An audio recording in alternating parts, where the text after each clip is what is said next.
மின்மினி தமிழர்களுக்காகவே வந்தாச்சு முதல் hyperlocal social media app. உடனே டவுன்லோட் பண்ணுங்க. பாஜக கூட்டணிக்கு மீண்டும் திரும்பியிருக்கும் நிதிஷ்குமார் 2022 அக்கூட்டணியை உடைத்த போது சொன்னது என்ன, இப்போது அவருக்கான சவால்கள் என்ன என்பதை விவரிக்கிறது இந்த தொகுப்பு.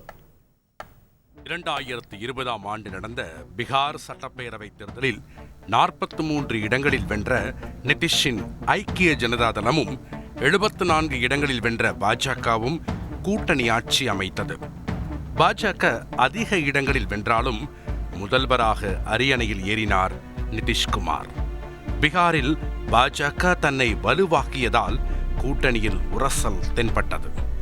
இதற்கிடையே 2022 மராட்டியத்தில் உத்தவ் தாக்கரேவின் சிவசேனா சிதைய பாஜக கூட்டணி ஆட்சியை அமைத்தது. இந்த சூழலில்தான் 2022 ஆகஸ்டில் பாஜக கூட்டணியை முறித்துக்கொண்டு ராஷ்டிரிய ஜனதா தளம் காங்கிரஸோடு கூட்டு சேர்ந்து ஆட்சி அமைத்தார் நிதிஷ்குமார். அப்போது ஐக்கிய ஜனதா தளத்தை உடைக்க பாஜக முயற்சிப்பதாக நிதிஷ் தரப்பு குற்றம் சாட்டியது. 2020 சட்டப்பேரவை தேர்தலில் ஐக்கிய ஜனதா தளம் குறைவான இடங்களில் மட்டுமே வெற்றி பெறுவதற்கு பாஜகவின் சதியே காரணம் என நிதிஷ்குமார் குற்றம் சாட்டினார். பாஜகவுடனான கூட்டணியை மாற்றிய கையோடு தேசிய அரசியலில் நிதிஷ்குமார் கவனம் செலுத்த, இனி நிதிஷ்குமாருக்கு பாஜக கூட்டணியின் கதவு திறக்காது என ஆவேசமானார் அமித்ஷா. இந்த சூழலில் மத்தியில் பாஜக ஆட்சியை அகற்றப்போவதாக கூறி இந்தியா முழுவதும் எதிர்க்கட்சிகளை ஒருங்கிணைத்தார் நிதிஷ்குமார். ஆனால் எதிர்க்கட்சிகள் அணியில் பெரிய பொறுப்பை எதிர்பார்த்த அவருக்கு ஏமாற்றம் அளிக்கும் நிகழ்வுகள் அரங்கேறியது. இதனால் நிதிஷ்குமார் மீண்டும் பாஜக அணிக்கே தாவுவார் என கணித்தது போலவே தற்போது பாஜக கூட்டணியில் முதல்வராகிவிட்டார் நிதிஷ்குமார். இந்தியா கூட்டணியில் நிதிஷ் இருக்கும் வரையில் எதிர்க்கட்சிகள் பலமாக இருந்த ஹிந்தி பெல்ட் மாநிலம் பீகார். மாநிலத்தில் பிற்படுத்தப்பட்டோர் மற்றும் மிகவும் பின்தங்கிய வகுப்பினர் மத்தியில் நிதிஷுக்கு தனி செல்வாக்கு உண்டு.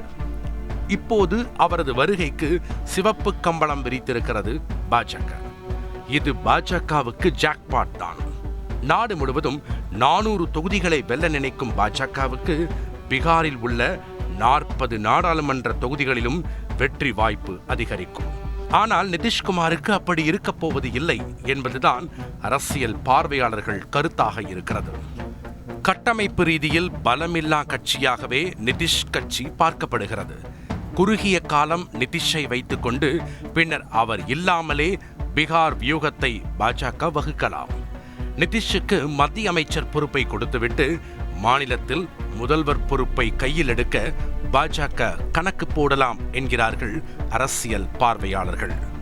நிதிஷ் வாக்கு வங்கியை பாஜக குறிவைக்கும் என்றும் 2025 ஆண்டு நடைபெறும் பீகார் சட்டப்பேரவை தேர்தலிலும் பாஜகவுக்கான வாய்ப்புகள் அதிகரிக்கும் எனவும் கூறும் அவர்கள், கட்சியை காப்பாற்ற மீண்டும் நிதிஷ் அணி மாறினாலும் ஆச்சரியப்பட வேண்டியதில்லை என்றே சொல்கிறார்கள்.